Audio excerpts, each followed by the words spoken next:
Hello and welcome back to The Fall of the Roman Empire. It's Nick Holmes and this is episode 119 called The Rise of the Carolingians. Let's start by imagining a cold winter's morning in the city of Rome on Christmas Day, the 25th of December, in the year 800. Charles, the King of the Franks and Lombards, later to be remembered as Charles the Great or Charlemagne, enters St. Peter's Basilica, not the St. Peter's we know today as the centre of the Catholic Church, but its predecessor, an imposing Roman basilica built in the Emperor Constantine's reign. Charles is there to celebrate Mass. But according to his contemporary biographer Einhard, he was in for a surprise, for Pope Leo III was waiting for him, ready to place a crown on his head when he knelt in prayer and declare him Emperor of the Romans.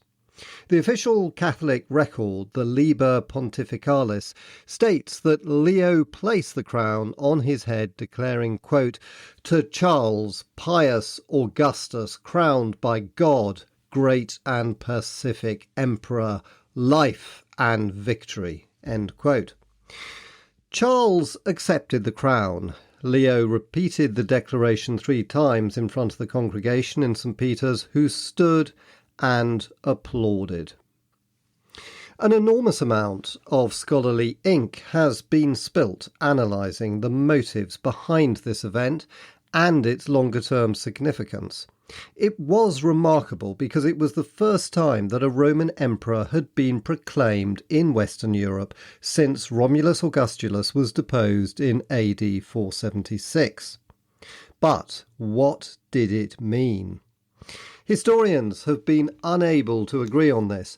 Even Charlemagne's true motives are unclear. Was he really surprised to have an imperial crown suddenly placed on his head when he was innocently kneeling and praying to God?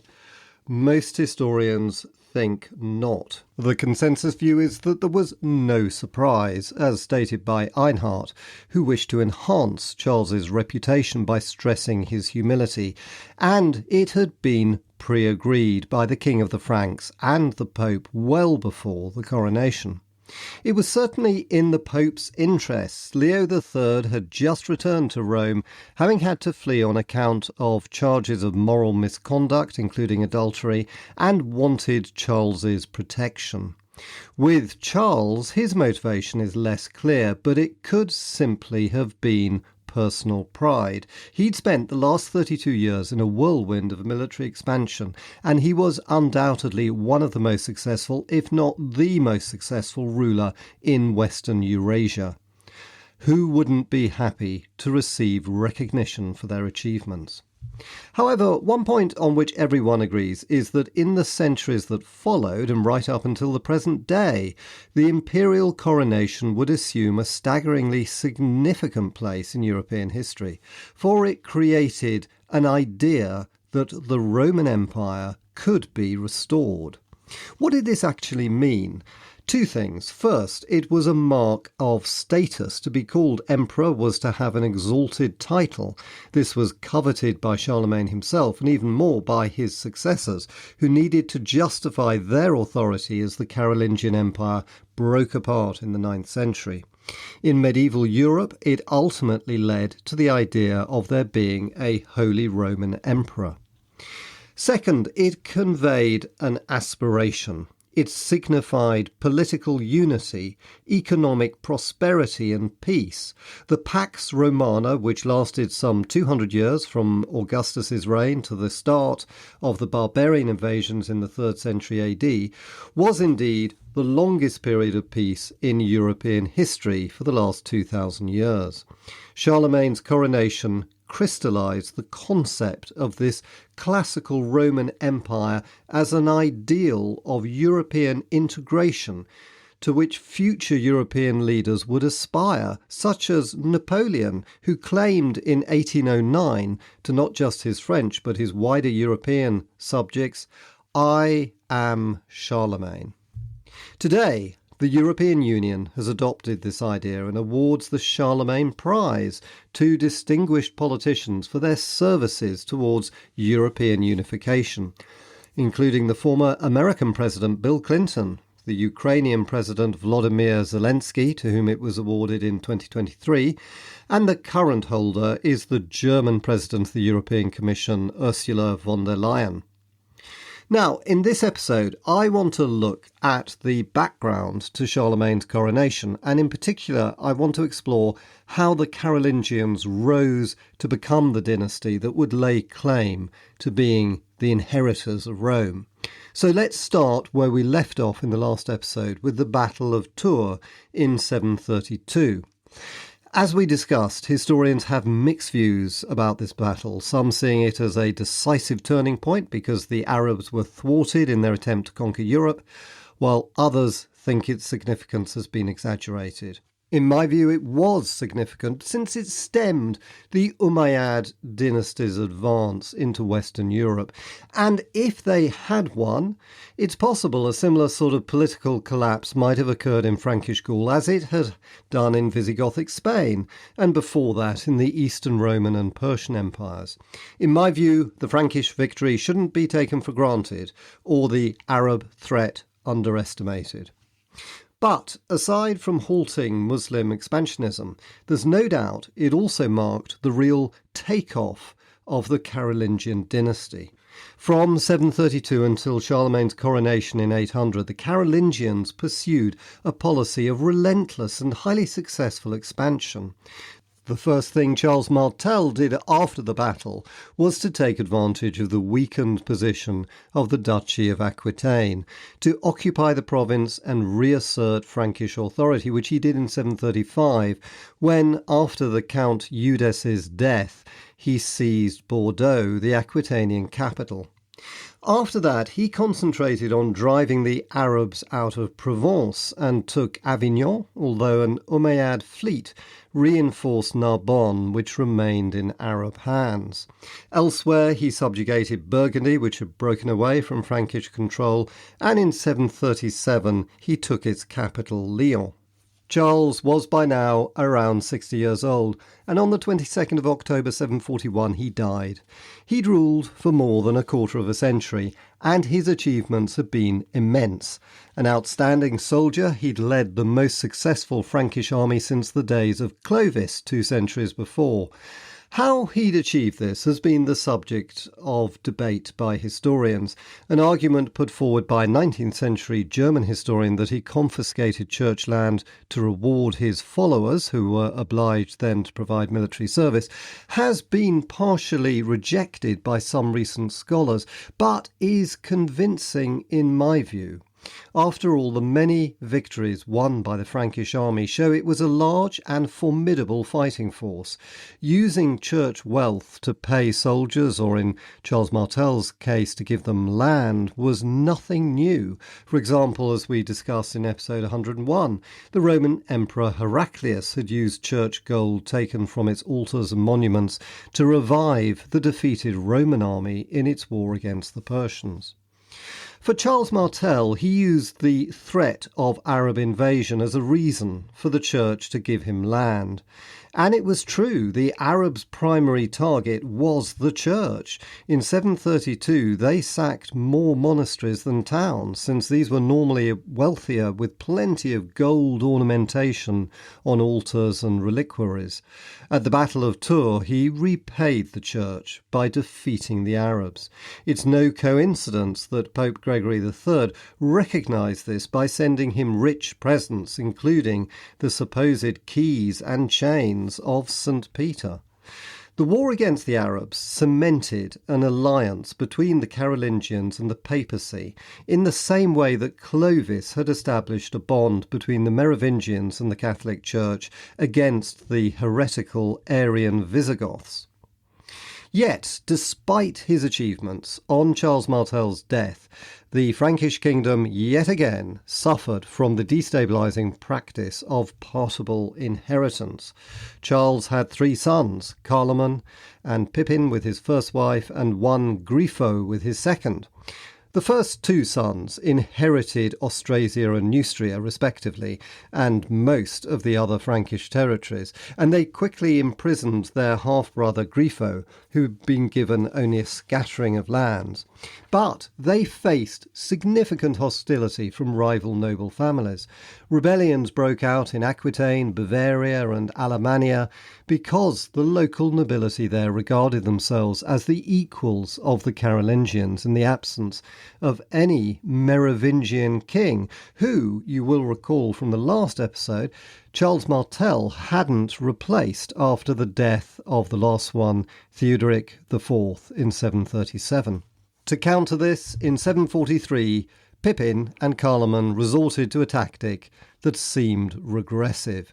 They raised a Merovingian puppet to the throne to boost their authority, but this solution didn't last for long. Their fake king, Childeric III, nicknamed the Idiot, was to be the last of the Merovingians. In 751, Pippin took a momentous decision and deposed him to become king himself. He did this rather than Carloman, since he was the more ambitious of the two brothers, and Carloman withdrew to a monastery in 747. Pippin III was now officially king of the Franks, and the Carolingian royal dynasty had begun. I want to pause there and explore this royal usurpation a little more, since it was more significant than you might think and also gives us an interesting insight into the medieval mentality. Although you might expect Childeric's deposition to have been uncontested, since everyone realised the Merovingians lacked actual power, this was not the case. We need to think our way into the minds of men and women in the Dark Ages, and one of the principal pillars of society was respect for hierarchy. It didn't matter the Merovingians were useless. They were still regarded as the legitimate royal dynasty, and for Pippin to overthrow them was nothing short of revolutionary. Therefore, Pippin required special approval to do this, and it was the papacy that provided it. In 750, he sent two messengers to Rome to ask Pope Zachary a question. We can imagine them entering the same 4th century Basilica of St. Peter's, where 50 years later Charlemagne was to be crowned emperor. The question was whether it was right for one who commanded no actual power to have the title of king. The Pope had no doubt already prepared his answer, for reasons I will explain in a moment. He instantly replied, the actual ruler should be called king, knowing this meant the end of the Merovingians. So why did Pope Zachary agree with Pippin's request? The reason was that ever since the Lombard invasion of Italy in 568, the papacy's independence had been threatened by the Lombards. The popes were officially part of the Byzantine Empire, but with Byzantium fully occupied fighting the Arabs, it looked as if it would only be a matter of time before the Lombards became the masters of Rome. But by condoning Pippin's usurpation, Pope Zachary secured the support of the Franks against the Lombards. Delighted with his papal approval, Pippin arrested Childeric III and his son and confined them to the Abbey of Saint-Bertin for the rest of their lives. They weren't beheaded, but they were given a haircut, for you may recall that Merovingians regarded long hair as a royal prerogative. One chronicler has suggested they were given more than a haircut and were scalped, although it's impossible to know whether Pippin was that brutal. Whatever the truth, the Carolingians always wore their hair conspicuously short, in contrast to the Merovingians. Pope Zachary's successor, Stephen II, was quick to ask the Carolingians to repay their debt. The capable Lombard king Aistulf pushed the Byzantines out of Ravenna in 751, and in 754 his army was at the gates of Rome itself. The city was part of the Byzantine Empire, but there were no Byzantine troops to defend it. Stephen fled to Gaul, where he begged Pippin to invade Italy and restore him. To flatter Pippin, he anointed him and his two sons, Carloman and Charles, with holy oil and declared them Roman patricians. It was a crucial moment in the history of the papacy. Without Frankish support, it's possible it would have been downgraded by the Lombards to another Italian bishopric.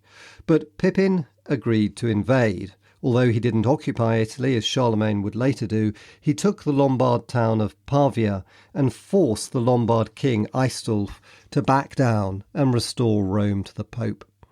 The next year, in 756, Aistulf unexpectedly died and the political situation in Italy calmed down. This allowed Pippin to turn his attention to expanding the Frankish realm. Top of his list was to drive the Arabs out of their last stronghold in Gaul, in Septimania, along the Mediterranean coast from Provence to the present-day Spanish border, and including the towns of Béziers, Carcassonne, and most significantly the great fortified city of Narbonne. Charles Martel had failed to take Narbonne, but in 759, after a long and difficult siege, Pippin took the city. He then pushed the Arabs back into Spain, and the river Ebro became the new frontier between Islam and Christendom in the west. But Frankish success incited the Aquitanians to revolt. They had no love for either the Merovingians or the Carolingians, and with a Visigothic ancestry they resented Frankish domination.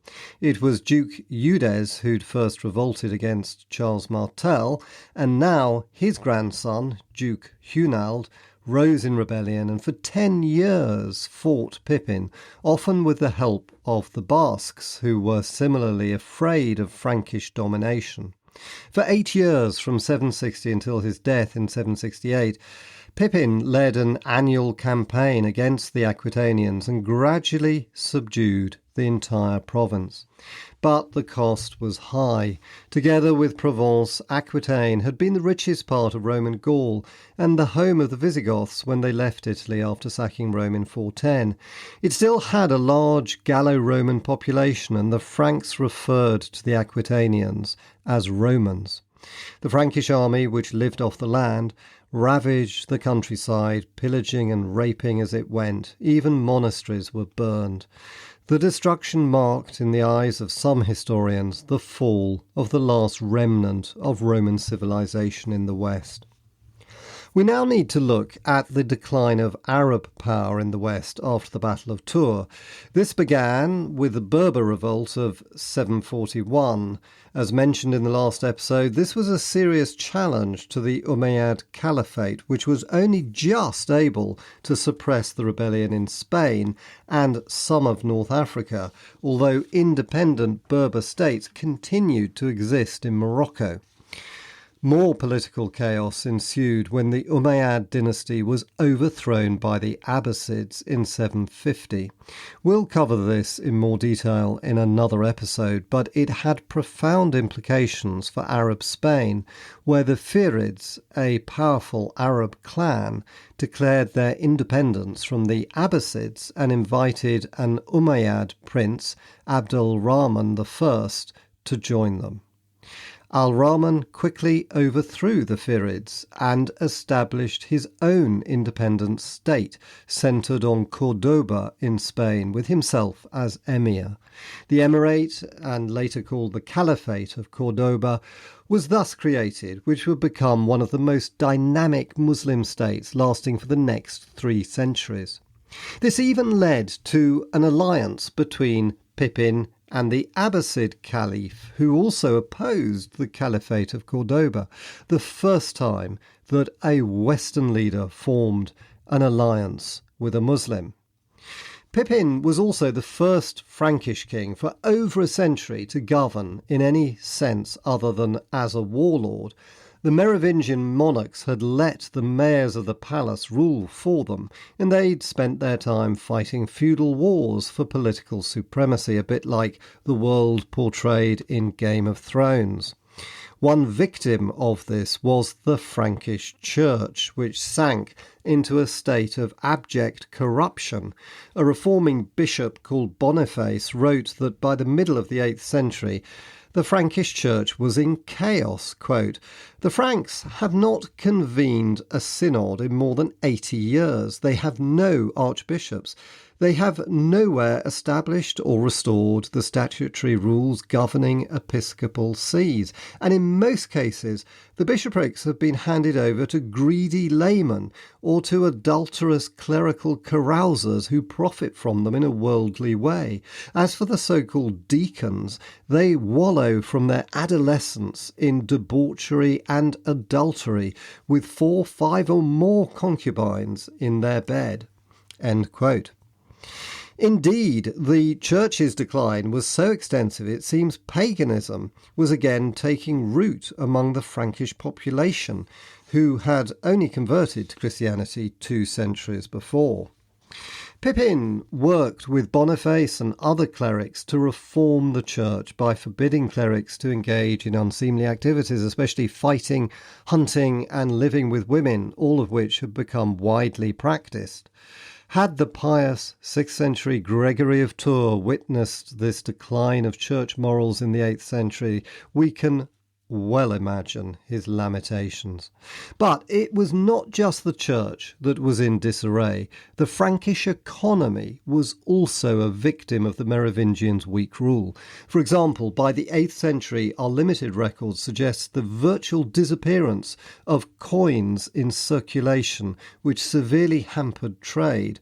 Most of the limited trade that existed was done through barter, mainly in grain and cattle, and long-distance trade, such as had existed for centuries in the Eastern Mediterranean, had completely died. Pippin was the first Frankish king to engage in monetary economics when he minted the first Frankish silver coins, called deniers.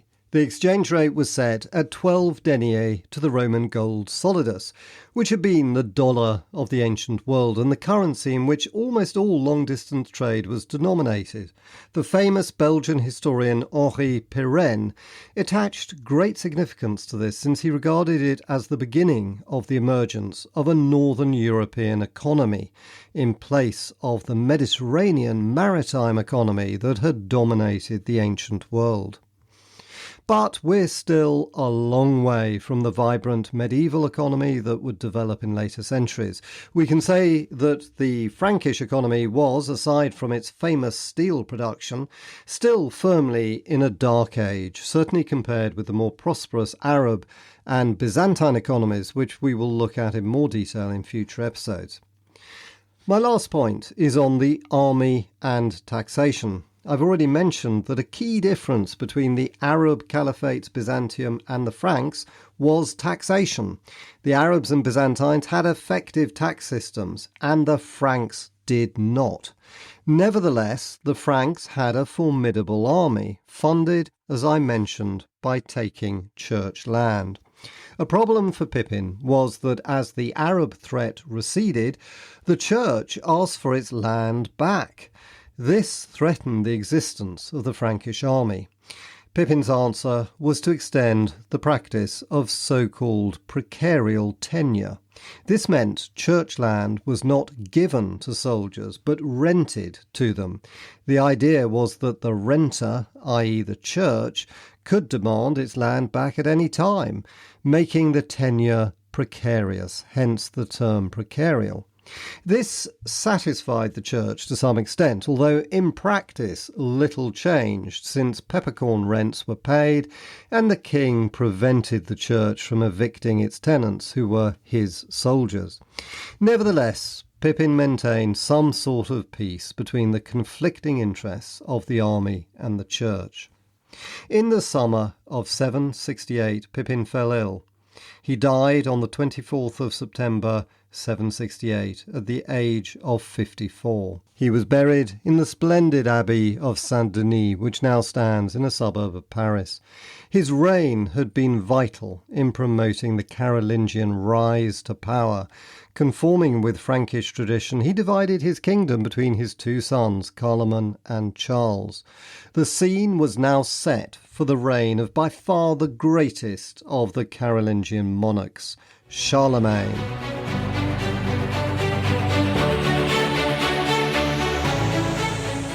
And that ends this episode. Thanks so much for listening, and I hope you enjoyed it. We'll continue with the story of Charlemagne on the 27th of September. And if you like the podcast, why not leave a review, tell a friend, or best of all, sign up to my newsletter where you can get a free ebook. Just visit my website, nickholmesauthor.com, link in the show notes. Thanks for listening, and see you next time.